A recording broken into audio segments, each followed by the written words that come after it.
World leaders have gathered in Rio de Janeiro for the 19th G20 Summit, set to take place on November 18th to 19th under the theme, Building a Just World and a Sustainable Planet. The arrivals began on Saturday, November 16th, with prominent figures including French President Emmanuel Macron, Chinese President Xi Jinping, Argentine President Javier Milei, Russian Foreign Minister Sergei Lavrov, Canadian Prime Minister Justin Trudeau, Turkish President Tayyip Erdogan, Italian Prime Minister Giorgia Meloni, and Chilean President Gabriel Boric. Indian Prime Minister Narendra Modi and South Korean President Yoon Suk Yeol joined the assembly on Sunday night, completing the lineup of leaders for this year's summit. Brazil has taken extraordinary security measures to ensure the safety of the event following a failed bomb attack on the country's Supreme Court in the capital, Brasilia, just days earlier on November 13th. Troops, armored vehicles, and naval ships have been deployed across Rio de Janeiro, with authorities determined to prevent any disruptions to this critical gathering. Chinese President Xi Jinping arrived on Sunday after attending the APEC economic leaders meeting in Lima, Peru. His visit to Brazil serves dual purposes, attending the G20 summit and engaging in a state visit at the invitation of Brazilian President Luiz Inácio Lula da Silva. Upon his arrival at Galeão Air Force Base in Rio, Xi was greeted by senior Brazilian officials. During his stay, Xi and Lula are expected to hold bilateral talks, focusing on enhancing ties between the two nations and discussing pressing international and regional issues, according to the Chinese Foreign Ministry. United Nations Secretary-General Antonio Guterres also made headlines ahead of the summit, urging G20 leaders to use their significant influence to address critical global issues, particularly climate change and international peace.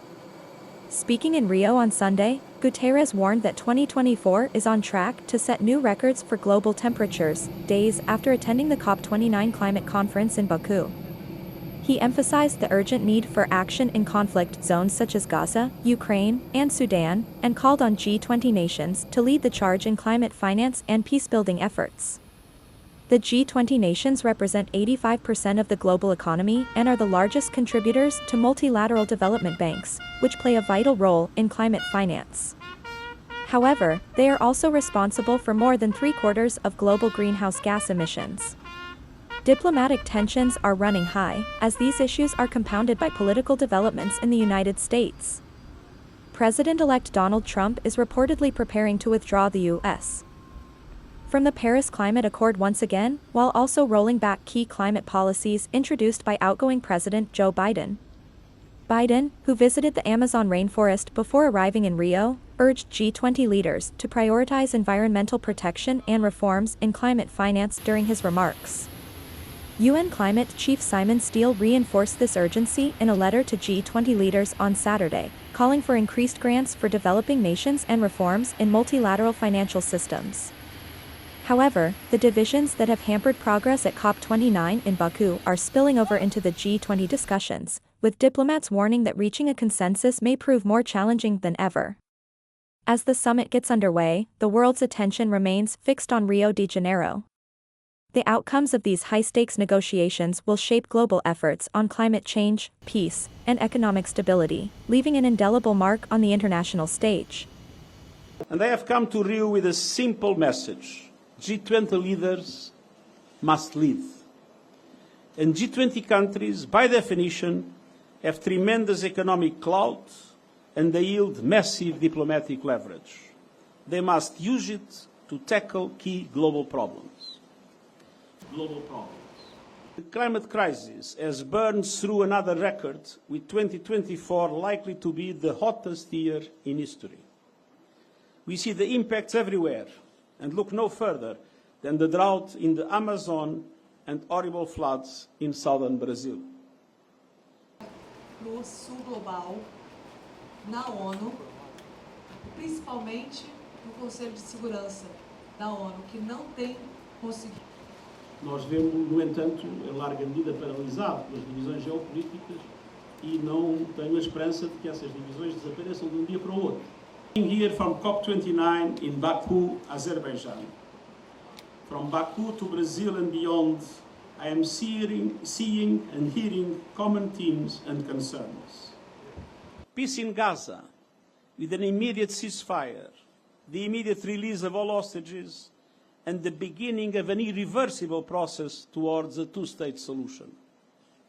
Peace in Lebanon, with a ceasefire and meaningful steps towards implementing Security Council resolutions in full. Peace in Ukraine, by following the UN Charter, UN resolutions, and international law. Peace in Sudan, by leaders leaning on the warring parties to end the horrific violence and desperate humanitarian crisis being unleashed on civilians. Everywhere, peace requires actions grounded in the values of the UN Charter, the rule of law, and the principles of sovereignty, political independence, and territorial integrity of states.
Sudan as